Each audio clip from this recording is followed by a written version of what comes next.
நம்முடைய சற்று நேர தியானத்திற்காக யோவானுக்கு எழுதின சுவிசேஷ புஸ்தகம் 4ஆம் அதிகாரம் 32ஆம் வசனத்தை வாசிக்க கேட்போம். அதற்கு அவர், நான் புசிப்பதற்கு நீங்கள் அறியாத ஒரு போஜனம் எனக்கு உண்டு என்றார். ஜெபிப்போம். அன்பும் மகா கிருபையும் இரக்கமும் நிறைந்த நேசமுள்ள நல்ல தகப்பனே, உம்மை நன்றியுள்ள இருதயத்தோடு ஸ்தோத்தரிக்கிறேன். இந்த ஓய்வு நாளிலே தியானிக்கும்படியாக நீர் எங்களுக்கு கொடுத்த சத்திய வசனத்திற்காக ஸ்தோத்திரம். இந்த வசனத்தின் மூலமாக இயேசுவே நீர் எங்களுக்கு வெளிப்படுத்துகிற தூது ஆசீர்வாதமாக காணப்பட தேவன் தாமே கிருபை நல்கியருளும். இயேசு கிறிஸ்துவின் இன்ப நாமத்தில் ஜெபிக்கிறேன் பரிசுத்தமுள்ள பிதாவே, ஆமென். அதற்கு அவர், நான் புசிப்பதற்கு நீங்கள் அறியாத ஒரு போஜனம் எனக்கு உண்டு என்றார். கர்த்தருடைய நாமத்திற்கு மகிமை உண்டாவதாக. இந்த வசனத்தை கடந்த சில வாரங்களாக தியானிக்க தேவன் நமக்கு கிருபை செய்து வருகிறார். கர்த்தராகிய இயேசு கிறிஸ்து இந்த பூமியிலே இருந்த நாட்களிலே சீஷர்கள் இயேசு கிறிஸ்துவினிடத்திலே வந்து, ரபி போஜனம் பண்ணும் என்று வேண்டிக் கொள்கிறார்கள். இயேசு கிறிஸ்து அவர்களுக்கு பிரதியுத்தரமாக, நான் புசிப்பதற்கு நீங்கள் அறியாத ஒரு போஜனம் எனக்கு உண்டு என்று சொல்வதை பார்க்கிறோம். கர்த்தராகிய இயேசு கிறிஸ்து சீஷர்களிடத்திலே ஒரு சத்தியத்தை விளக்கி காட்டுவதை பார்க்கிறோம். சரீரத்திற்கு போஜனம் அவசியமாய் இருக்கிறது. ஆனால் தான் பிதாவினால் இந்த பூமியிலே அனுப்பப்பட்டதன் நோக்கம் பிதாவின் சித்தத்தை செய்து நிறைவேற்றுவதுதான். அதற்காக பிதாவின் சித்தத்தை செய்து நிறைவேற்றுவதற்காக ஒவ்வொரு நாளும் பிதாவாகிய தேவனுடைய மனதை அறிந்து அதன்படி இந்த பூமியிலே தன்னுடைய ஊழியத்தை செய்து நிறைவேற்றி வாழ்வது, பிதாவாகிய தேவனுடைய கிரியையை செய்து நிறைவேற்றி வாழ்வது தேவனுடைய சித்தமாயிருக்கும். அப்படி செய்து நிறைவேற்றுவதுதான் தன்னுடைய போஜனமாகவும் காணப்படுகிறது என்று சொல்லி சீஷர்களுக்கு எடுத்துரைப்பதை பார்க்கிறோம். கர்த்தராகிய இயேசு கிறிஸ்து ஒவ்வொரு நாளும் பிதாவின் மனதை அறிந்து கொள்ளும்படியாக ஜெபத்திலே காணப்பட்டார். பிதாவாகிய தேவனோடு உறவாடினார். பிதாவின் மனதை அறிந்து கொண்டு அதை செய்து நிறைவேற்றக்கூடியவராக ஒவ்வொரு நாளும் இந்த பூமியில் இருந்த நாட்களிலே ஊழியத்தை செய்தார். அப்படி பிதாவின் மனதை பிதாவோடு கொண்ட உறவின் மூலமாக, ஜெபத்தினாலே கொண்ட உறவின் மூலமாக அறிந்து கொண்டது அவர் உட்கொண்ட ஆவிக்குரிய மன்னாவாக போஜனமாகவே காணப்பட்டது. அந்த போஜனத்தை அவர் உட்கொண்டவராக பிதாவின் கிரியைகளை செய்து முடித்தவராகவே காணப்பட்டிருக்கிறார். அதை சீஷர்களுக்கு எடுத்துரைத்து சொல்லுகிறார். ஏன், அந்த சத்தியத்தின் மூலமாக நமக்கும் கூட தேவன் விளங்க செய்கிற ஒரு காரியம் உண்டு.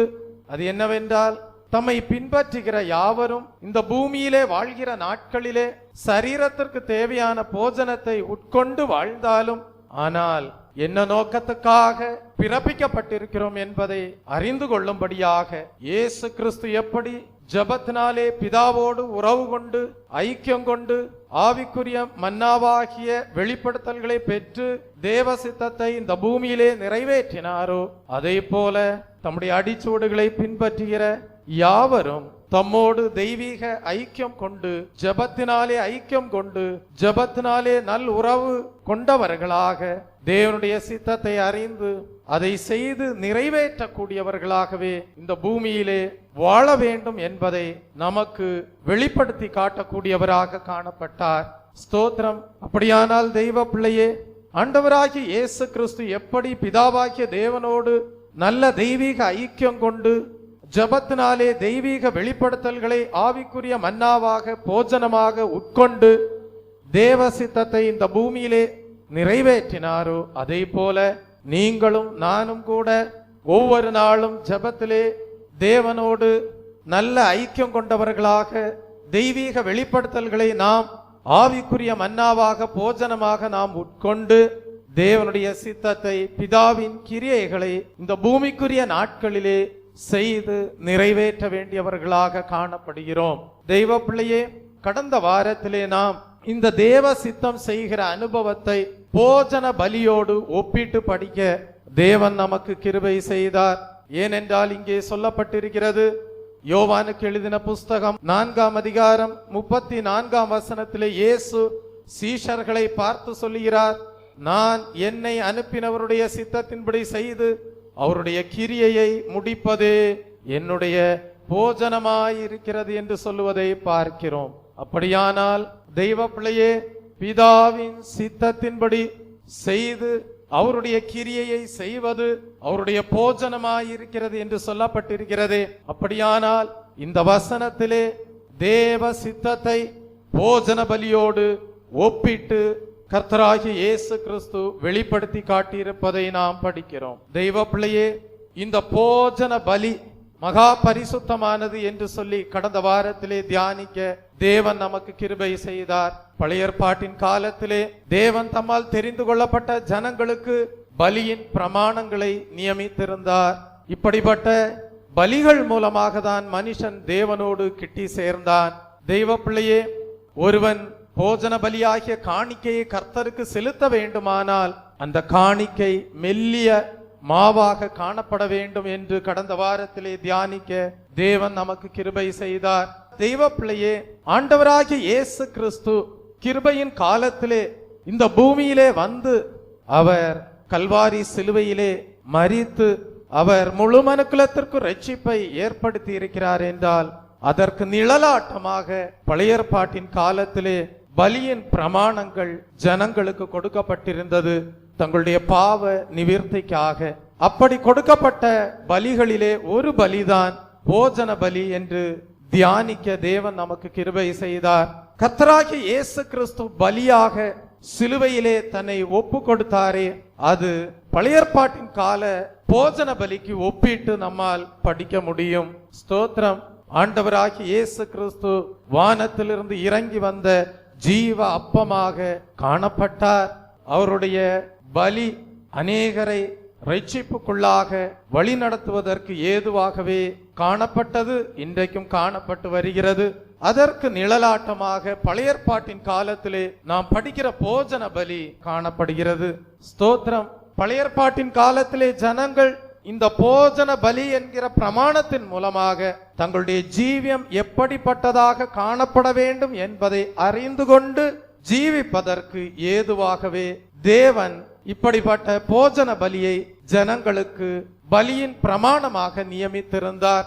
தெய்வ பிள்ளையே, அப்படியானால் இந்த போஜன பலியை நாம் படிக்கும் போது அந்த போஜன பலிக்குள்ளாக காணப்படுகிற அனுபவங்கள் ஒரு மனிதனை எப்படிப்பட்ட தேவன் எதிர்பார்க்கக்கூடிய ஜீவியம் செய்ய வைக்கிறது, எப்படிப்பட்ட தேவன் எதிர்பார்க்கிற ஜீவியத்திற்குள்ளாக ஒரு மனிதனை இந்த போஜன பலி கொண்டு வருகிறது என்பதை நாம் படிக்கும் போது தெய்வ பிள்ளையே, அதை கல்வாரி சிலுவையிலே இயேசு கிறிஸ்து தியாகமாக பலியாக மரித்ததை நாம் இந்த பலியோடு ஒப்பிட்டு பார்க்க இயலும் என்பதை கடந்த வாரத்திலே தியானிக்க தேவன் நமக்கு கிருபை செய்தார்.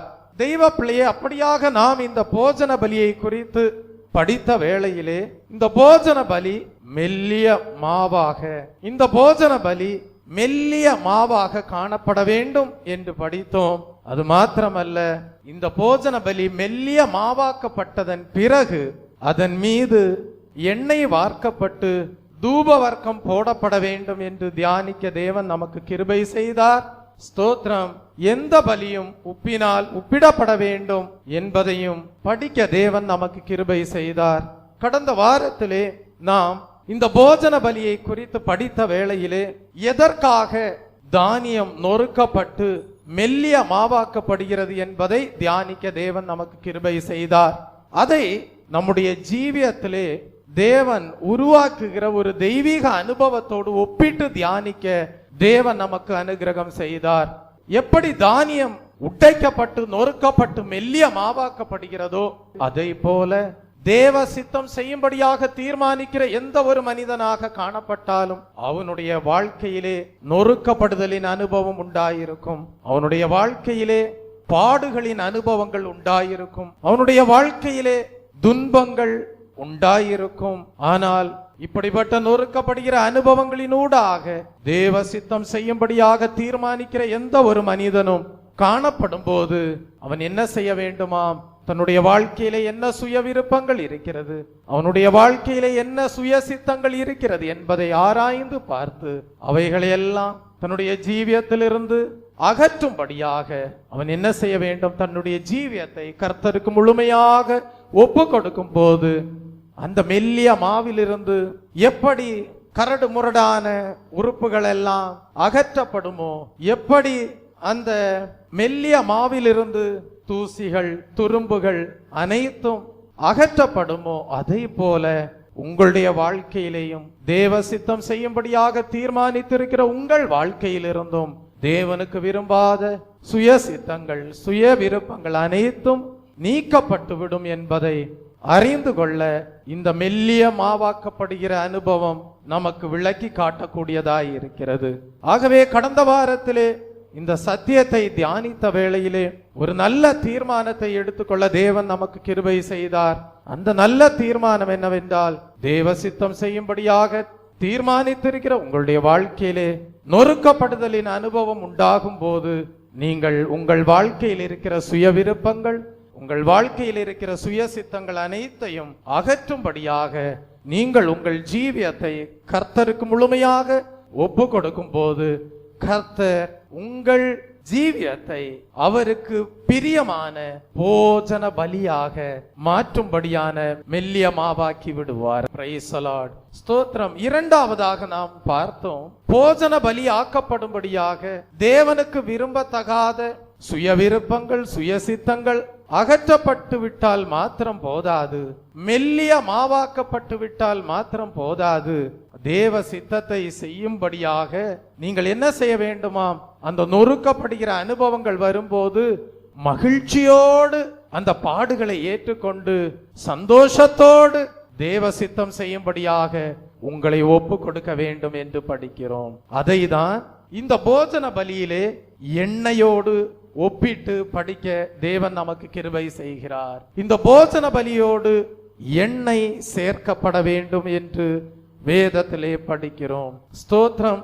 தெய்வ பிள்ளையே, லேவியராகமம் எழுதின புஸ்தகம் 2ஆம் அதிகாரம் 1ஆம் வசனத்தை படிக்கும் போது, ஒருவன் போஜன பலியாகிய காணிக்கையை கர்த்தருக்கு செலுத்த வேண்டுமானால் அவன் காணிக்கை மெல்லிய மாவாய் இருப்பதாக அவன் அதின்மேல் எண்ணெய் வார்த்து என்று படிக்கிறோம். அப்படியானால் மெல்லிய மாவாக்கப்படுகிற அனுபவம் முதல் பகுதியாய் இருந்தால், இரண்டாவது அதிலே என்ன வார்க்கப்பட வேண்டும்? எண்ணெய் வார்க்கப்பட வேண்டும். அது எதை காட்டுகிறது என்றால், நீங்கள் தேவ சித்தம் செய்யும்படியாக தீர்மானிக்கிறீர்கள். தீர்மானித்த உங்களுடைய வாழ்க்கையிலே நொறுக்கப்படுகிற அனுபவங்கள் உண்டாகிறது. நொறுக்கப்படுகிற அனுபவங்கள் வரும்போது நீங்களோ சுய சித்தத்தையும் சுய விருப்பங்களையும் அகற்றிவிட்டு மெல்லிய மாவாக்கப்பட்ட அனுபவத்திலே காணப்படும் போது நீங்கள் அதை மன சஞ்சலத்தோடு அல்ல, மனவேதனையோடு அல்ல, தெய்வ பிள்ளையே, அந்த பாடுகளையும் உபத்திரவங்களையும் நொறுக்கப்படுகிற அனுபவங்களையும் நீங்கள் மனவேதனையோடு அல்ல, மகிழ்ச்சியோடு அந்த பாடுகளை ஏற்றுக்கொண்டு தேவ சித்தத்தை நிறைவேற்ற வேண்டியவர்களாக காணப்படுகிறீர்கள். அதுதான் எண்ணெய் வார்க்கப்பட்ட அனுபவம். தெய்வ பிள்ளையே, கடந்த வாரத்திலே நாம் தியானித்தோம், எண்ணெய் என்பது ஆனந்த தைலத்திற்கு ஒப்பிட்டு நாம் படிக்க தேவன் நமக்கு கிருபை செய்தார். ஆனந்த தைலம், அவரோடு பாடுகளை சகிப்போமானால் அவரோடு ஆளுகையும் செய்யக்கூடியவர்களாய் இருப்போம். உங்களுடைய வாழ்க்கையிலே தேவ சித்தம் செய்யும்படியாக தீர்மானிக்கிறீர்கள். பாடுகள் வருகிறது, நொறுக்கப்படுகிற அனுபவங்கள் வருகிறது. ஆனால் நீங்களோ மகிழ்ச்சியோடு சந்தோஷத்தோடு முறுமுறுப்பில்லாமல் ஆனந்த தைலம் என்கிற எண்ணெய் அபிஷேகம் உங்களிலே உண்டாயிருக்கிறது என்பதை விளங்கச் செய்யக்கூடியவர்களாக தேவ சித்தத்தை செய்து மெல்லிய மாவாக்கப்பட்டு எண்ணெய் ஆனந்த தைலம் சேர்க்கப்பட்ட அனுபவத்தோடு உங்களுடைய ஜீவியத்தை நீங்கள் வெளிப்படுத்தும் போது போஜன பலியின் 2ஆம் பகுதிக்குள்ளாக 2ஆம் அனுபவமும் உங்களுடைய ஜீவியத்திலே நிறைவேறினது என்கிற நிச்சயத்தோடு வாழ தேவன் உங்களுக்கு கிருபை செய்கிறார். அப்படியானால் தெய்வ பிள்ளையே, இப்பொழுது மெல்லிய மாவாக்கப்பட்டு விட்டீர்கள். பாடுகளை மகிழ்ச்சியோடு சகிக்கிறீர்கள். பாடுகளை ஆனந்த தைலம் என்கிற மகிழ்ச்சி என்கிற எண்ணெயினாலே அபிஷேகத்தினாலே நீங்கள் உங்களையே முழுமையாக தேவ சித்தத்திற்கென்று ஒப்பு கொடுத்திருக்கிறீர்கள். இப்பொழுது இந்த மெல்லிய மாவிலே மகிழ்ச்சி என்கிற ஆனந்த தைலம் என்கிற எண்ணெய் சேர்க்கப்பட்டிருப்பதை தேவன் பார்க்கும் போது இந்த பலியானது போஜன பலி ஆக்கப்பட்டு வருகிறது என்பதை அங்கீகரிக்கிறார் என்று நாம் அறிந்து கொள்கிறோம். தெய்வ பிள்ளையே, மூன்றாவதாக நாம் என்ன படிக்கிறோம் என்றால், இந்த போஜன பலியிலே தூப வர்க்கம் காணப்பட வேண்டும் என்று நாம் படிக்கிறோம். இந்த தூப வர்க்கத்தை குறித்து நாம் படிக்கும் போது, வெளிப்படுத்தல் எழுதின புஸ்தகம் 8ஆம் அதிகாரம் 3-4 வசனங்களை வாசிக்கும் போது, தூப வர்க்கம் எதற்கு ஒப்பிட்டு சொல்லப்பட்டிருக்கிறது என்றால், ஜெப ஜீவியத்திற்கு ஒப்பிட்டு சொல்லப்பட்டிருக்கிறது. தானியம் மெல்லிய மாவாக்கப்பட்டு விட்டது, அந்த மெல்லிய மாவிலே எண்ணெய் சேர்க்கப்பட்டு விட்டது. இப்பொழுது இந்த மெல்லிய மாவிலே என்ன சேர்க்கப்பட வேண்டும் என்றால், தூப வர்க்கம் அதிலே போடப்பட வேண்டும். தெய்வ பிள்ளையே, அப்படியானால் இந்த தூப வர்க்கம் ஜெப ஜீவியத்தை காட்டக்கூடியதாக காணப்படுகிறது. தேவ சித்தத்தை அறிந்து கொள்ளவும் பின்பு அதை செய்து நிறைவேற்றவும் உங்களுக்கு வெளிப்படுத்தல்களும் கிருபையும் அவசியமாய் இருக்கிறது. அந்த வெளிப்படுத்தலையும் கிருபையையும் நீங்கள் ஜெபத்தின் மூலமாக மட்டும்தான் பெற்றுக்கொள்ள முடியும். அநேகர் சொல்லுவாங்க, எங்களுக்கு கிருபை வேணும்னு சொல்லுவாங்க. அநேகர் சொல்லுவாங்க, எங்களுக்கு ஒரு வெளிப்படுத்தல் வேணும்னு சொல்லுவாங்க. ஆனா ஜெபிக்க மாட்டாங்க. அது எதை காட்டுதுன்னா, அவங்களுடைய வாழ்க்கையில தூப வர்க்கத்தின் அனுபவம் இல்லை. ஆனால் யாருடைய வாழ்க்கையிலே தொடர்ச்சியான ஜெப ஜீவியம் உண்டாய் இருக்கிறதோ, யாருடைய வாழ்க்கையிலே தூப வர்க்கம் உண்டாய் இருக்கிறதோ, அவர்களுடைய வாழ்க்கையிலே பிரைஸ் தி லார்ட், தூப வர்க்கமாகிய ஜெப ஜீவியம் யாருடைய வாழ்க்கையிலே உண்டாய் இருக்கிறதோ, ஒரு தலபலபரதபதுலபே, அவர்களுடைய வாழ்க்கையிலே தெய்வ வெளிப்பாடு உண்டாயிருக்கும். அவர்களுடைய வாழ்க்கையிலே தெய்வ கிருபை உண்டாயிருக்கும். தெய்வ பிள்ளையே, அவர்களுடைய வாழ்க்கையிலே தேவன் வைத்திருக்கக்கூடிய தெய்வ தரிசனங்கள் வெளிப்படக்கூடியதாக காணப்படும். தெய்வ பிள்ளையே, அப்படியானால் வேதத்தை நாம் ஆராய்ந்து படிக்கும் போது நெகேமியா என்கிற ஒரு தேவ மனிதனை குறித்து படிக்கிறோம். அவன் ஜெபத்தின் மூலமாக தேவ சித்தம் என்ன என்பதை அறிந்து கொண்டான்.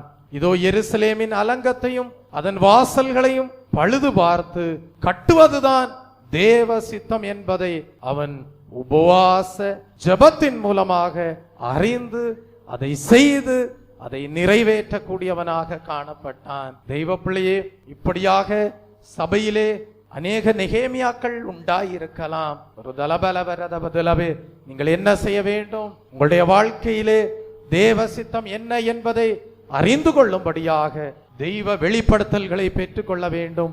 தெய்வ கிருபையை பெற்றுக்கொள்ள வேண்டும். அதற்கு அவசியமாயிருக்கிறது என்ன? தூப வர்க்கம். அந்த தூப வர்க்கம் என்று சொல்லப்படுகிறது ஜெப வாழ்க்கையை காட்டுகிறது. இங்கே இருக்கிற சகோதரனே, சகோதரியே, உன்னுடைய வாழ்க்கை தேவனால் அங்கீகரிக்கப்பட வேண்டுமானால், உன்னுடைய வாழ்க்கை தேவனால் அங்கீகரிக்கப்படுகிற போஜன பலியாக காணப்பட வேண்டுமானால், கர்த்தாவே, பலிபீடத்திலே என்னை படைக்கிறேன், என்னை ஏற்றுக்கொள்ளும் என்று உங்களை அர்ப்பணிக்கும் போது தேவன் உங்களுடைய ஜீவியத்தை காண்பார். உங்களுடைய ஜீவியத்தை காணும் போது அது மெல்லிய மாவாக்கப்பட்ட அனுபவமாயிருக்க வேண்டும். அதிலே சுய விருப்பங்கள், சுய சித்தங்கள் இருக்கக்கூடாது. உங்களுடைய ஜீவியத்தை தேவன் காணும் போது அதிலே எண்ணெய் வார்க்கப்பட்டிருக்க வேண்டும். மகிழ்ச்சி என்கிற ஆனந்த தைலத்தினாலே தேவ சித்தம் செய்கிற ஜீவியமாக உங்களுடைய ஜீவியம் காணப்பட வேண்டும். உங்களுடைய பலியை தேவன் பலிபீடத்திலே காணும் போது தூப வர்க்கம் அதிலே சேர்க்கப்பட்டிருக்க வேண்டும். உங்களுடைய வாழ்க்கையிலே ஜெப ஜீவியத்தினாலே வெளிப்படுத்தல்களை பெற்றுக்கொண்டு, ஜெப ஜீவியத்தினாலே தேவ கிருபையை பெற்றுக்கொண்டு, ஜெப ஜீவியத்தினாலே தேவ சித்தம் என்ன என்பதை அறிந்து கொண்டு, ஒரு தலபலவரதபதுலவே தேவ சித்தத்தை செய்து நிறைவேற்றினவர்களாக உங்களுடைய ஜீவியம் காணப்பட வேண்டும். Praise the Lord. கொலோசியருக்காக தெய்வ பிள்ளையே எப்பாப்ரா வேண்டிக் கொண்டான் என்று படிக்கிறோம். கொலோசியருக்கு எழுதின புஸ்தகம் 4ஆம் அதிகாரம் 12ஆம் வசனத்தை வாசிக்கும் போது, கொலோசியருக்காக எப்பாப்ரா அவர்கள் தேவனுக்கு சித்தமானவைகள் எல்லாவற்றிலும் தேறினவர்களாகவும் பூர்ண நிச்சயமுள்ளவர்களாகவும் நிலை நிற்க வேண்டும் என்று தன் ஜெபங்களில் அவர்களுக்காக போராடினார் என்று படிக்கிறோம். அப்படியானால் பாருங்கள், கொலோசியருக்காக எப்பாப்பிரா என்ன செய்திருக்கிறார்? ஜெபங்களிலே போராடி இருக்கிறார். என்ன போராட்டம் எப்பாப்பிராவுக்கு காணப்பட்டது?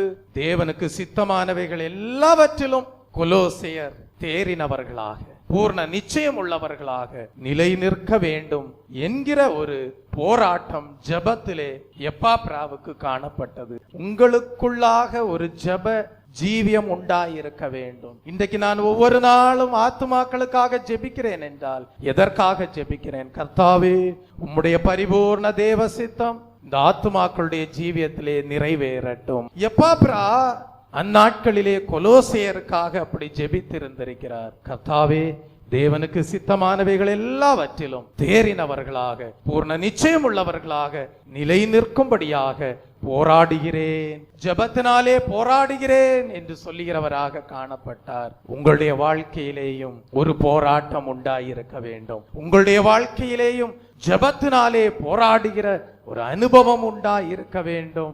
எதற்காக? கர்த்தாவே, நான் உம்மிடத்திலிருந்து வெளிப்படுத்தல்களை பெற்றுக்கொள்ள வேண்டும். நான் உம்மிடத்திலிருந்து கிருபை வரங்களை பெற்றுக்கொள்ள வேண்டும். நான் உம்மிடத்திலிருந்து தரிசனங்களை பெற்றுக்கொள்ள வேண்டும்.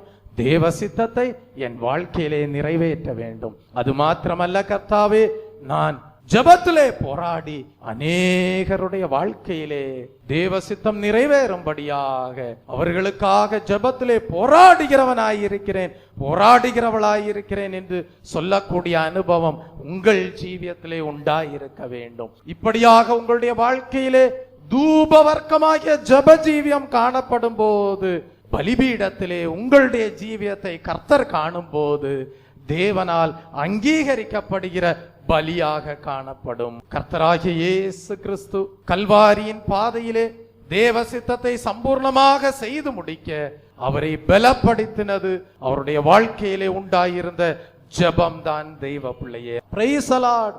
அப்படியானால் உங்களுடைய வாழ்க்கையிலே பலப்படுத்துகிற கிறிஸ்துவினாலே எல்லாவற்றையும் செய்ய பலன் உண்டு என்று சொல்லி நீங்கள் தேவனுடைய சித்தத்தை நிறைவேற்ற வேண்டுமானால் உங்களுடைய வாழ்க்கையிலே ஜெபம் காணப்பட வேண்டும். உங்களுடைய வாழ்க்கையிலே தூப வர்க்கமாகிய ஜெபம் காணப்பட வேண்டும். உங்களுடைய வாழ்க்கையிலே தூப வர்க்கமாகிய ஜெபத்தினாலே பெற்றுக்கொண்ட வெளிப்படுத்தல்கள் தேவ கிருபை உண்டாயிருக்க வேண்டும். தேவ சித்தத்தை அதன் மூலமாக அறிந்து நிறைவேற்றினவர்களாக காணப்பட வேண்டும். பலிபீடத்திலே போஜன பலியாகிய அப்படிப்பட்ட உங்கள் ஜீவியத்தை தேவன் காணும் போது தேவனால் அங்கீகரிக்கப்பட்டதாய் இருக்கும். Praise the Lord. அடுத்தபடியாக நாம் படிக்கிறோம், இந்த போஜன பலியிலே என்ன செய்ய வேண்டுமாம்? உப்பு காணப்பட வேண்டும் என்று படிக்கிறோம். தெய்வ பிள்ளையே, நீ படைக்கிற எந்த போஜன பலியும் உப்பினால் சாரமாக்கப்படுவதாக.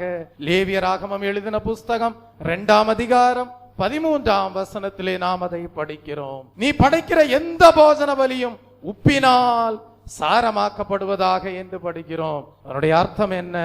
தெய்வ பிள்ளையே, இந்த உப்பு என்று சொல்லப்பட்டிருக்கிறது, அது எதை காட்டுகிறது என்றால் போஜன பலியுடன் உப்பு சேர்க்கப்படுகிற அனுபவம். அது எதை காட்டுகிறது என்றால் சமாதானத்தோடு கூடிய தேவ வைராக்கியமாகிய அக்கினியை காட்டுகிறது. வேதம் சொல்லுகிறது, நல்ல விஷயங்களில் வைராக்கியம் பாராட்டுகிறது. நல்லது, சில நல்ல விஷயங்கள் நான் பரிசுத்தமா தான் வாழுவேன், ஒரு நல்ல வைராக்கியம், அதை தேவன் நல்லது என்று சொல்லுகிறார். நான் எனக்கு நியமிக்கப்பட்டிருக்கிற விசுவாச பாதையை விட்டு நான் சற்றேனும் அகல மாட்டேன். நல்ல வைராக்கியம் தேவன் சொல்லுகிறார் நல்லது. என்னுடைய வாழ்க்கை தேவனுடைய சித்தத்தின்படி வழி நடத்தப்படுகிற ஜீவியமாய் இருக்கிறது. தேவ சித்தம் அல்லாத எந்த ஒரு காரியத்தையும் என் ஜீவியத்திலே நான் ஏற்றுக்கொள்ள மாட்டேன். நல்ல வைராக்கியம் தேவன் சொல்லுகிறார் நல்லது. தெய்வ பிள்ளையே, நான் கர்த்தரையே நம்பி கர்த்தரையே சார்ந்து ஜீவிப்பேன். நல்ல வைராக்கியம் தேவன் சொல்லுகிறார் நல்லது என்று சொல்லுகிறார். ஆனா தேவன் சொல்லும் போது என்ன சொல்றாரு? உன் வாழ்க்கையில நல்ல வைராக்கியம் அக்கினியா காணப்படலாம், ஆனா அதனோடு கூட தேவனுடைய சமாதானத்தையும் நீ பாதுகாத்து கொள்ள வேண்டும் என்று சொல்லுகிறார். அப்படியானால் உப்பு என்று சொல்லப்படுகிறது சமாதானத்தோடு கூடிய தேவ வைராக்கியமான அக்கினியை காட்டுகிறது. Praise the Lord. மார்க் எழுதின சுவிசேஷ புஸ்தகம் 9ஆம் அதிகாரம் 49 50 வசனங்களை வாசிக்கும் போது, எந்த பலியும் உப்பினால் உப்பிடப்படுவது போல எந்த மனுஷனும் அக்கினியினால் உப்பிடப்படுவான். உப்பு நல்லதுதான். உப்பு சாரமற்று போனால் அதற்கு எதினாலே சாரம் உண்டாக்குவீர்கள். உங்களுக்குள்ளே உப்புடையவர்களாயிருங்கள். ஒருவரோடொருவர் சமாதானம் உள்ளவர்களாயும் இருங்கள் என்றார். அந்த உப்பு உன்னுடைய ஜீவியத்திலே காணப்படும் போது நீ வெளியே கொட்டப்பட மாட்டாய்.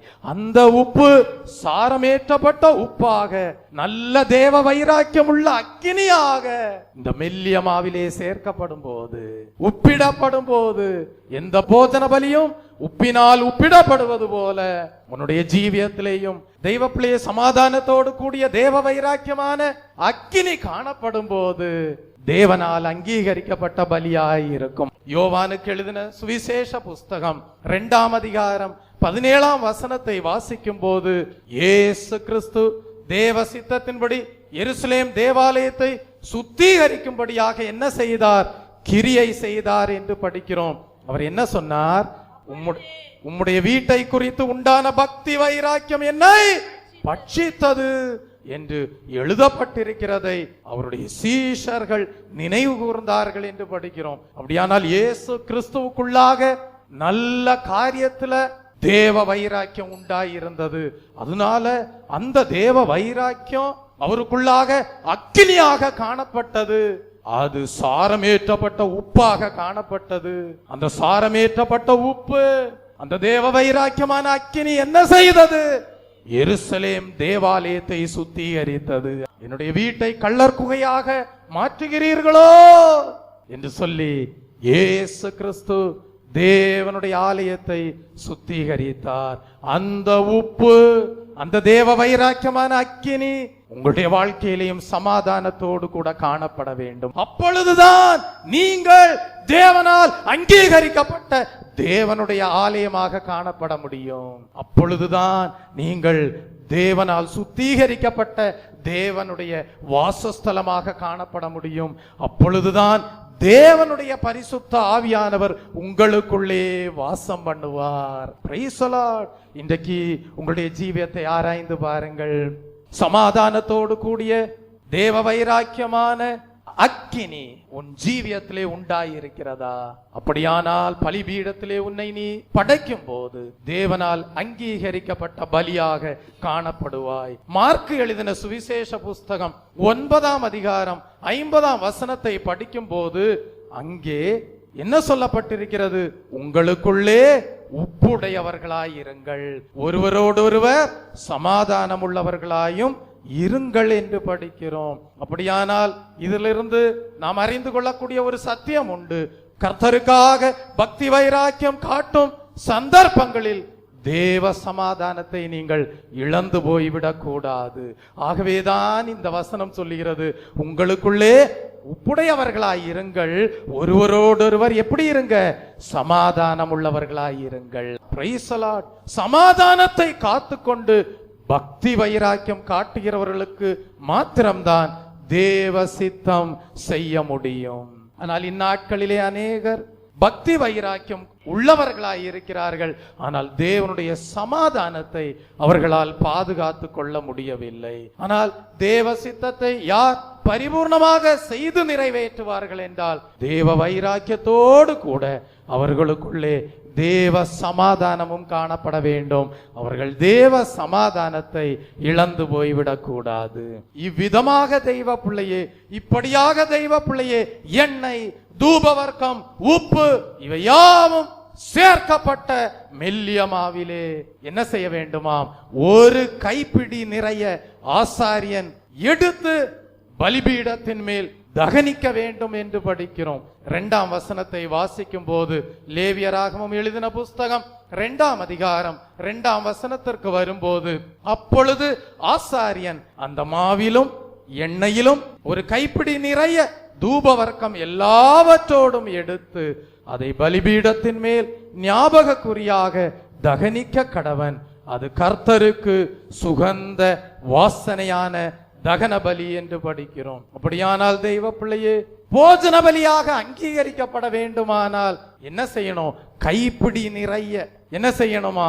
அந்த போஜன பலியை எடுத்து ஆசாரியன் எடுத்து பலிபீடத்தின் மேல் தகனிக்க வேண்டும் என்று படிக்கிறோம். கைப்பிடி நிறைய என்று சொல்லப்படுகிறது ஒரு நிறைவான நிலையை காட்டுகிறது.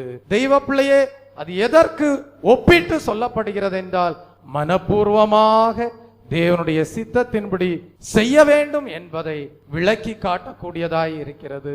எபேசியருக்கு எழுதின புஸ்தகம் 6ஆம் அதிகாரம் 6ஆம் வசனத்தை படிக்கும் போது, மனுஷருக்கு பிரியமாயிருக்க விரும்புகிறவர்களாக பார்வைக்கு ஊழியம் செய்யாமல் கிறிஸ்துவின் ஊழியக்காரராக மனப்பூர்வமாய் தேவனுடைய சித்தத்தின்படி செய்யுங்கள் என்று படிக்கிறோம். அப்படியானால் தெய்வ பிள்ளையே, மனப்பூர்வமாய் தேவனுடைய சித்தத்தை நீங்கள் செய்ய வேண்டும். அதுதான் ஒரு கைப்பிடி நிறைய ஆசாரியன் போஜன பலியை எடுத்து பலிபீடத்தின் மேல் தகனிக்கிற அனுபவத்தை காட்டுகிறது. லேவியராகமம் எழுதின புஸ்தகம் 2ஆம் அதிகாரம் 3ஆம் வசனத்தை படிக்கும் போது, அந்த போஜன பலியில் மீதியாயிருப்பது ஆரோனையும் அவன் குமாரரையும் சேரும் என்று படிக்கிறோம். அப்படியானால் போஜன பலியில் கைப்பிடி நிறைய எடுத்து பலிபீடத்தின் மேல் தகனித்த பின்பு மீதியானது யாரை சேருகிறது? ஆரோனையும் அவன் குமாரரையும் சேரக்கூடியதாய் இருக்கிறது. அப்படியானால் இதிலே ஒரு அர்த்தம் உண்டாயிருக்கிறது.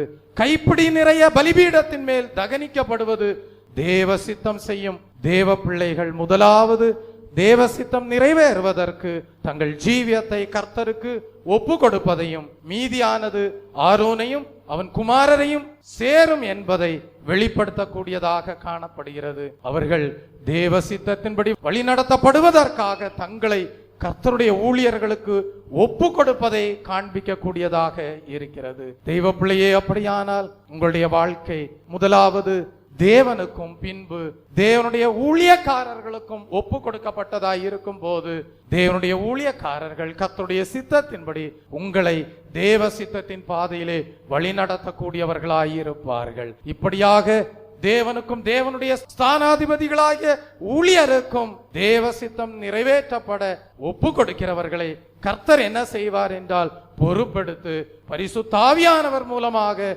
தம்முடைய ஊழியக்காரருடைய ஆலோசனைகள் தூதுகள் மூலமாக தேவ சித்தம் நிறைவேறும்படியாக தேவனுடைய சித்தத்தின் பாதையிலே தவறாமல் நடத்தக்கூடியவராகவே காணப்படுவார். மக்கதோனியா நாட்டு சபைகளை பற்றி பரிசுத்த பவுல் எழுதும் போது எழுதுகிறார்.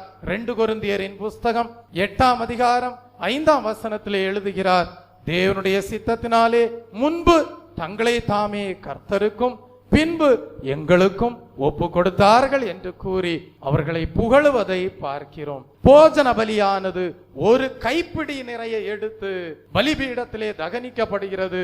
அந்த போஜன பலியிலே மீதியாயிருப்பது ஆரோனையும் அவனுடைய குமாரரையும் சாருகிறது. அப்படியானால் உங்களுடைய ஜீவியம் முதலாவது கர்த்தருக்கு ஒப்புவிக்கப்பட்டதாய் இருக்க வேண்டும். பின்பு தேவ சித்தத்தின் பாதையிலே நீங்கள் வழிநடத்தப்படும்படியாக உங்களுடைய ஜீவியமானது தேவனுடைய ஊழியக்காரருக்கு ஒப்புவிக்கப்பட்ட ஜீவியமாக காணப்பட வேண்டும். அடுத்ததாக நாம் படிக்கும் போது, இந்த போஜன பலி புளித்த மாவினால் செய்யப்படக்கூடாது என்று படிக்கிறோம். அதனுடன் தேனை சேர்க்க கூடாது என்று படிக்கிறோம். லேவியராகமம் எழுதின புஸ்தகம் 2ஆம் அதிகாரம் 11ஆம் வசனத்தை வாசிக்கும் போது, போஜன பலி புளித்த மாவினால் செய்யப்படக்கூடாது என்று படிக்கிறோம். அதனுடன் தேனை சேர்க்க கூடாது என்று படிக்கிறோம். தெய்வ பிள்ளையே, புளித்தமா அது எதை காட்டுகிறது என்றால், தேவ சித்தம் நம் ஜீவியத்திலே பூர்ணமாக நிறைவேற என்ன செய்ய வேண்டும்? துர்க்குணம், பொல்லாப்பு ஆகிய புளித்தமா உங்கள் ஜீவியத்திலே காணப்படாதபடி நீங்கள் பாதுகாத்துக் கொள்ள வேண்டும். சிலர் என்ன செய்வாங்க தெரியுமா? தங்களுடைய பிரயாசங்கள் எல்லாம் நிறைவேறும்படியாக பொய் பேசுவார்கள், கோபப்படுவார்கள், லஞ்சம் வாங்குவார்கள், அருவருப்பான காரியங்களை செய்வார்கள். இப்படிப்பட்ட பொல்லாப்பு, துர்க்குணம் இதெல்லாம் எதற்கு ஒப்பிடப்பட்டு சொல்லப்படுகிறது என்றால், புளித்த மாவுக்கு ஒப்பிடப்பட்டு சொல்லப்பட்டிருக்கிறது. அதெல்லாம் நல்ல போஜன பலியிலே காணப்படக்கூடாது. அப்படிப்பட்ட துர்க்குணம் உங்களுடைய ஜீவியத்திலே காணப்பட்டால் அது தேவனால் அங்கீகரிக்கப்பட்ட மகா பரிசுத்தமான போஜன பலியாக காணப்படாது. தெய்வ பிள்ளையே, சிலர் என்ன தெரியுமா செய்வாங்க? பொய் சொல்லுவார்கள், லஞ்சம் வாங்குவாங்க, கோபப்படுவாங்க, பரிசுத்தம் இல்லாம வாழுவாங்க. அவங்களுக்கு காரியங்கள் எல்லாம் நல்லா வாய்த்து கொண்டே இருக்கும், காரியங்கள் எல்லாம் நிறைவேறிக்கொண்டே இருக்கும். ஆனால் அவர்கள் காரியங்கள் எல்லாம் பொய் சொல்றதுனால நிறைவேறுது, காரியங்கள் எல்லாம் நாங்க அசுத்தமா வாழ்றதுனால நிறைவேறுது, காரியங்கள் எல்லாம் நாங்கள் துர்குணத்தோடு காணப்படுகிறதுனால் நிறைவேறுகிறது என்று சொல்லி அவர்கள் தங்களை தாங்களே வஞ்சிக்க கூடியவர்களாக காணப்படுகிறார்கள். ஆனால் இந்த பூலோக வாழ்க்கையிலே துர்குணத்தினாலே காரியங்கள் நிறைவேறுகிறதுனாலே தங்களை தாங்களே வஞ்சித்து கொண்டிருக்கிறவர்கள் மகா பரிசுத்தமான போஜன பலியாக பலிபீடத்திலே தேவனால் அங்கீகரிக்கப்படாதபடியினால் தெய்வ பிள்ளையே, அது தேவனுடைய பார்வையிலே புளித்த மாவாக காணப்படுகிறது. எப்படிப்பட்டமா? புளித்த மாவாக காணப்படும். ஒருவேளை நீங்க பாவம் செய்யலாம், ஒருவேளை நீங்க அக்கிரமம் செய்யலாம், ஒருவேளை நீங்க பொய் சொல்லலாம், உங்களுடைய வாழ்க்கையில துர்க்குணம் இருக்கலாம். ஆனா உங்க வாழ்க்கையில அதற்கேற்ற அனுகூலமானவர்கள் உங்களுக்கு அதற்கேற்ற அனுகூலமான காரியங்களை உங்களுக்கு கொடுத்து உங்களுடைய வாழ்க்கையில ஒரு குறையும் இல்லைன்ற அளவுக்கு உங்களை வழி நடத்துறாங்கன்னா நீங்கள் உங்களையே வஞ்சித்துக் கொண்டிருக்கிறீர்கள். நீங்கள் உங்களையே வஞ்சித்துக் கொண்டிருக்கிறீர்கள். மனுஷருடைய பார்வையிலே உங்களுடைய பொய்யுக்கேற்ற, உங்களுடைய பொல்லாப்புக்கேற்ற, உங்களுடைய துர்க்குணத்திற்கேற்ற பிரதிபலன்கள் ஒருவேளை காரியங்கள் நிறைவேறக்கூடியதாக காணப்படலாம். அதற்கேற்ற மனிதர்கள் உங்களுக்கு சகாயம் செய்யலாம். ஆனால் நீங்கள் தேவனால் அங்கீகரிக்கப்பட்ட மகா பரிசுத்தமான போஜன பலியாக ஒருபோதும் தேவனால் அங்கீகரிக்கப்படுவதில்லை. காரணம், நீங்கள் பெற்றுக்கொண்ட சகாயங்கள், உங்களுக்கு நடைபெறுகிற காரியங்கள், நிறைவேறக்கூடிய காரியங்கள் அனைத்தும் பொல்லாப்பாகிய, துர்க்குணமாகிய, புளித்த மாவாகவே உங்களுடைய ஜீவியத்திலே காணப்படுகிறபடியால் அது தேவனால் அங்கீகரிக்கப்படாத பலியாக காணப்படும். ஆகவே ரொம்ப ஜாக்கிரதையா இருக்கணும். நம்முடைய வாழ்க்கையில மனிதர்கள் சகாயம் பண்ணவில்லை, மனிதர்கள் ஒத்தாசை செய்யவில்லை, மனிதர்களிடத்திலிருந்து சகாயம் உண்டாகவில்லை என்று சொல்லி பரிசுத்தத்தை விட்டுறாத, விசுவாசத்தை விட்டுறாத, பாடுபடுகிற அனுபவங்களை விட்டுறாத.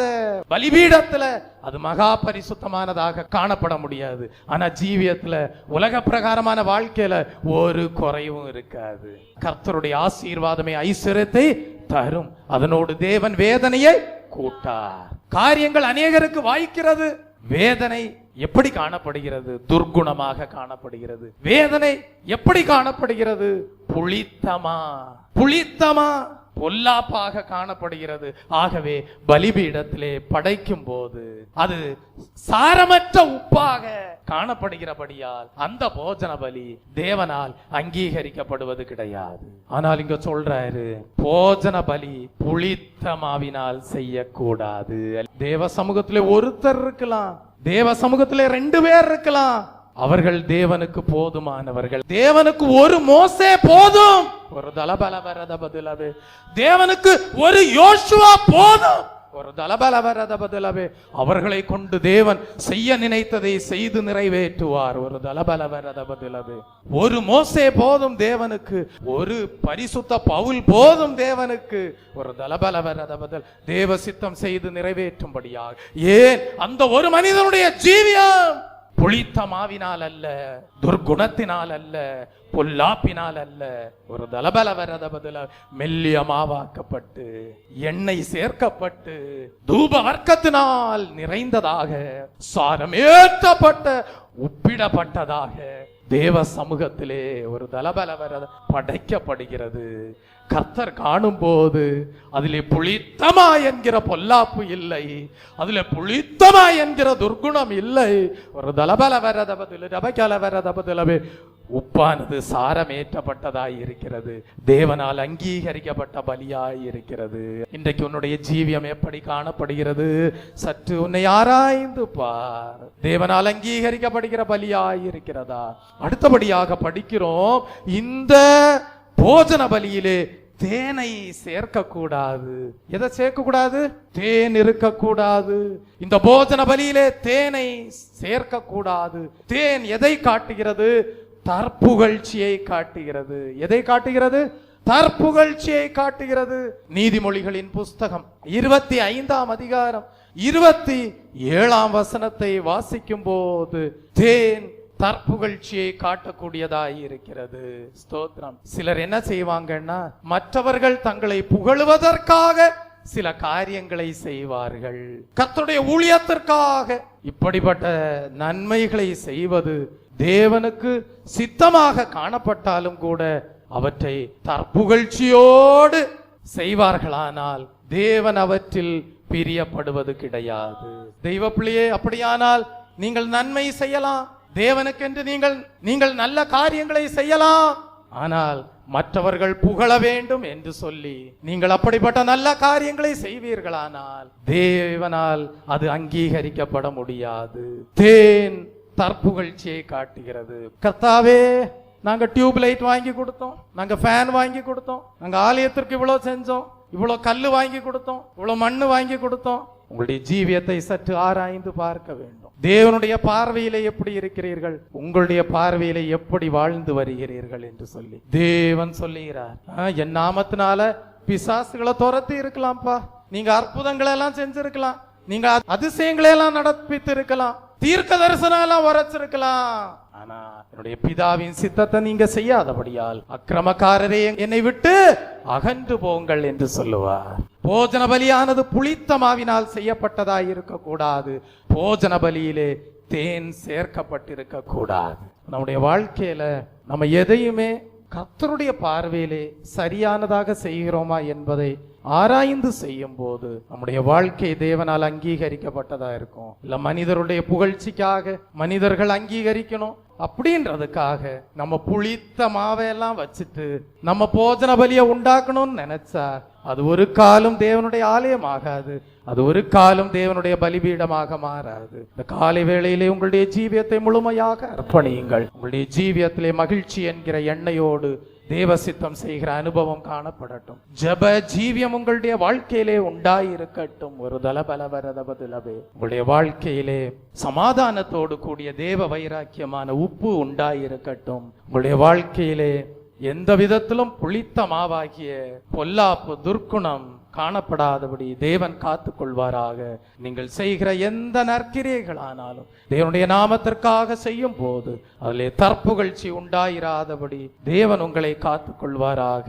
கர்த்தர் இந்த வசனத்தின்படி வாழச் செய்து தேவனுடைய பலிபீடத்திலே நீங்கள் படைக்கப்படும் போது, தேவனுடைய பலிபீடத்திலே நீங்கள் காணப்படும் போது மகா பரிசுத்தமான தேவனால் அங்கீகரிக்கப்பட்ட போஜன பலியாக காணப்பட தேவன் உங்களுக்கு அனுகிரகம் செய்வாராக.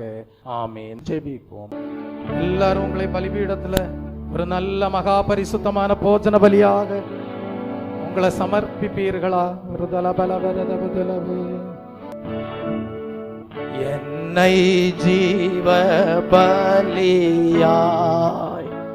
ஒப்புவித்தே ஏற்றுக்கொள்ளும் இயேசுவே, அன்னை தந்தை உந்தன் சன்னதி முன்னின்று, அன்னை தந்தை உந்தன் சன்னதி முன்னின்று சொன்ன வாக்கு தத்த மல்லாது இப்போது என்னை ஜீவ பலியாய் ஒப்புவித்தே ஏற்றுக்கொள்ளும் இயேசுவே, என்னை ஜீவ பலியாய் ஒப்புவித்தே ஏற்றுக்கொள்ளும் இயேசுவே. எங்கே 2-3 பேர் என் நாமத்தினாலே கூடியிருந்தாலும் அவர்கள் மத்தியிலே நான் இருப்பேன் என்று சொன்னார். உங்கள் மத்தியிலே தேவன் காணப்படும்படியாக உங்களுடைய ஜீவியமானது தேவனால் ஏற்றுக்கொள்ளப்படுகிற மகா பரிசுத்தமான போஜன பலியாக காணப்படட்டும். கர்த்தர் அப்படியே உங்களுடைய ஜீவியத்தை அங்கீகரித்து கர்த்தருடைய வருகையின் நாளிலே எடுத்துக்கொள்ளப்படுகிற பாக்கியசாலியாக வெளியேறப்பட்ட சம்பத்தாக காணப்பட தேவன் அனுகிரகம் செய்வாராக. ஆமீன். ஜெபிப்போம். அன்பும் மகா கிருபையும் இரக்கமும் நிறைந்த நேசமுள்ள நல்ல தகப்பனே, இந்த ஓய்வு நாளிலே தேவ சித்தத்தை போஜன பலியோடு ஒப்பிட்டு படிக்க சத்தியத்தை அறிந்து கொள்ள தேவன் தந்த கிருபைக்காக ஸ்தோத்திரம். கர்த்தாவே, தானியமானது நொறுக்கப்பட்டு சுத்தமான மெல்லிய மாவாக்கப்பட்டு அதிலே எண்ணெய் சேர்க்கப்பட்டு தூபவர்க்கம் போடப்பட்டு உப்பிடப்பட்ட போஜன பலியில் கைப்பிடி நிறைய எடுத்து பலிபீடத்தின் மேல் தகனித்த பின்பு மீதியானது ஆரோனையும் அவன் குமாரரையும் சேரும். அந்த போஜன பலி புளித்த மாவினால் செய்யப்படக்கூடாது, அதனுடன் தேனை சேர்க்கக்கூடாது. இப்படிப்பட்ட போஜன பலி தேவனால் பலிபீடத்தில் அங்கீகரிக்கப்பட்ட மகா பரிசுத்தமான பலியாக காணப்படும் என்பதை இந்த ஓய்வு நாளில் அறிந்து கொள்ள செய்த தயவுக்காக ஸ்தோத்திரம். அதுபோல தேவ சித்தம் செய்யும்படியாக தீர்மானித்திருக்கிற எங்கள் வாழ்க்கையில் பாடுகளும் உபத்திரவங்களும் நொறுக்கப்படுகிற அனுபவங்களும் வரும்போது அதை மகிழ்ச்சியோடு சகிக்கிறவர்களாக ஆனந்த தைலம் பரிசுத்த ஆவியின் அபிஷேகமாகிய எண்ணெய் எங்கள் ஜீவியத்தில் உண்டு என்பதை வெளிப்படுத்துகிறவர்களாக, சுய விருப்பங்கள் சுய சித்தத்தை எல்லாம் அகற்றி போடுகிறவர்களாக, தூப வர்க்கமாகிய ஜப ஜீவியத்தினாலே கிருபையையும் வெளிப்படுத்தல்களையும் பெற்று ஜீவிக்கிறவர்களாக, மற்றவர்களையும் தேவ சித்தம் செய்யும்படியாக நிலை நிறுத்துகிறவர்களாக, உப்பின் அனுபவமாகிய சமாதானத்தோடு கூடிய தேவ வைராக்கியமான அக்கினியை எங்கள் ஜீவியத்தில் உடையவர்களாக, நல்ல விஷயங்களில் வைராக்கியம் உள்ளவர்களாக, தேவ சமாதானத்தை பாதுகாத்து கொண்டு தேவ சித்தம் செய்கிறவர்களாக எங்களை மனப்பூர்வமாக தேவ சித்தம் செய்ய முதலாவது கர்த்தருக்கும் பின்பு தேவனுடைய ஊழியக்காரருக்கும் ஒப்பு கொடுத்து தேவ ஆலோசனைகள் தூதுகள் மூலமாக தேவ சித்தத்தின் பாதையில் தவறாமல் நடக்கிறவர்களாக காணப்பட்டு எங்கள் ஜீவியத்தில் புளித்தமாவாகிய பொல்லாப்புக்கு துர்க்குணத்திற்கு இடம் கொடாமல் மற்றவர்கள் புகழ்வதற்காக தற்புகழ்ச்சிக்காக நன்மைகள் செய்கிறவர்களாக காணப்படாமல், எப்படி போஜன பலியில் தேனை சேர்க்கக்கூடாதோ அப்படியே தற்புகழ்ச்சிக்கு இடம் கொடாமல் தேவநாம மகிமைக்கென்று நன்மை செய்கிறவர்களாக எங்கள் ஜீவியமானது பலிபீடத்திலே தேவனால் அங்கீகரிக்கப்படுவதற்காக மகா பரிசுத்தமானதாக காணப்பட தேவன் தாமே கிருபை நல்கியருளும். இயேசு கிறிஸ்துவின் இன்ப நாமத்தில் ஜெபிக்கிறேன் பரிசுத்தமுள்ள பிதாவே, ஆமேன். ஜெபத்தை கேட்ட தயவுக்காக ஸ்தோத்தரிப்போம். ஸ்தோத்ரம் ஸ்தோத்ரம் ஸ்தோத்ரம். என் ஆத்துமாவே கர்த்தரை ஸ்தோத்தரி, என் முழு உள்ளமே அவருடைய பரிசுத்த நாமத்தை ஸ்தோத்தரி. என் ஆத்துமாவே கர்த்தரை ஸ்தோத்தரி, அவர் செய்த சகல உபகாரங்களையும் மறவாதே. ஆமீன். நம்முடைய கர்த்தராகிய இயேசு கிறிஸ்துவினுடைய கிருபையும் பிதாவாகிய தேவனுடைய அன்பும் பரிசுத்தாவியானுடைய அந்யோன்ய ஐக்கியமும் இன்றும் என்றும் சதா காலங்களிலும் நம் அனைவரோடும் நம்முடைய குடும்பங்களோடும் சபையாரோடும் இருப்பதாக. ஆமீன். அவர் சட்டையின் கீழ் அடைக்கலம் போகவே தம் சிறகுகளால் மூடுவார். அவர் சட்டையின் கீழ் அடைக்கலம் போகவே தம் சிறகுகளால் மூடுவார். தேவனின் அடைக்கலமே என் கோட்டையும் அரணும் அவர். அவர் சத்தியம் பரிசயம் கேடகமாம் என் நம்பிக்கையும் அவரே. அவர் சத்தியம் பரிசயம் கேடகமாம் என் நம்பிக்கையும் அவரே. அவர் சட்டையின் கீழ் அடைக்கலம் போகவே தம் சிறகுகளால் மூடுவார். அவர் சட்டையின் கீழ் அடைக்கலம் போகவே தம் சிறகுகளால் மூடுவார். கர்த்ததாமே கேட்ட சத்தியத்தின்படி அங்கீகரிக்கப்படுகிற போஜன பலியாக பலிபீடத்திலே காணப்பட தேவன் உங்களுக்கு அனுகிரகம் செய்வாராக. ஆமீன்.